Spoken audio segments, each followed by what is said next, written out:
Қайырсыз байлық. Бір адам қайыр сұрап, көп ақша жиып, әбден байыса да, қайыр жиған әдетін қоймапты. Бір күні оны хан естіп, әлгі қайыршыбайды шақырып алып, «Сенде көп ақша бар» дейді.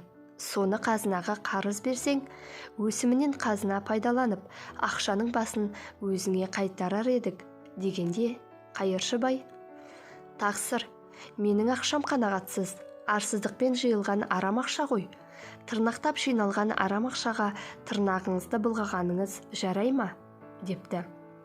Сонда хан айтыпты: «Балшық керек қылған бір бай балшық жасаушы біреуге бір арба балшықты сатамысың десе, арам суға басылған балшық еді, онысын айтпай сатсам, арамдық болады ғой» деген екен. Сонда балық алушы: «Дәретхананың жыртығын жамауға жарар» деп алған екен.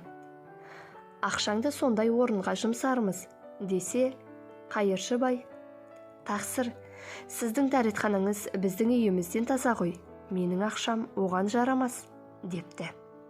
Сонда хан: «Бір адам бір бөшке су алып келе жатса, біреу суыңды сатамысың десе, суым арам су еді» депті. Су алушы: «Олай болса өлген жебірейді жуғанға жарар» деп алған екен. «Ақшаңның өсімін сондай орынға жұмсармыз» дегенде, қайыршыбай айтыпты: «Құрама жиып ел қылған, құрақ жиып топ қылған, мейірімді ханымыз, сіздің қол астыңызда әлденеше дінді елдер бар ғой. Жебірейді арам сумен жуды дегенді естісе, сізден елдің көңілі қалар. Сондықтан менің ақшамды алғаныңыз өзіңізге зиян болады ғой» депті.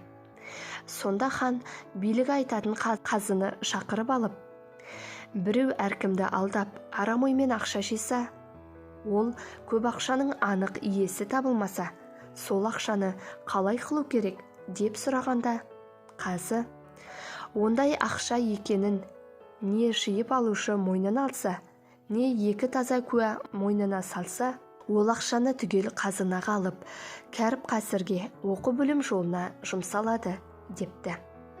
Хан жалма-жан қала билеушіні шақырып, әлгі қайыршыбайдың ақша мүлкін қазынаға алғызыпты да: «Көрінгенде келмесең, көз ұшына кетерсің, орындыға бермесең, өкініп зарлап өтерсің» деп қайыршыбайды бастапқы сорлы қалпына түсіріпті.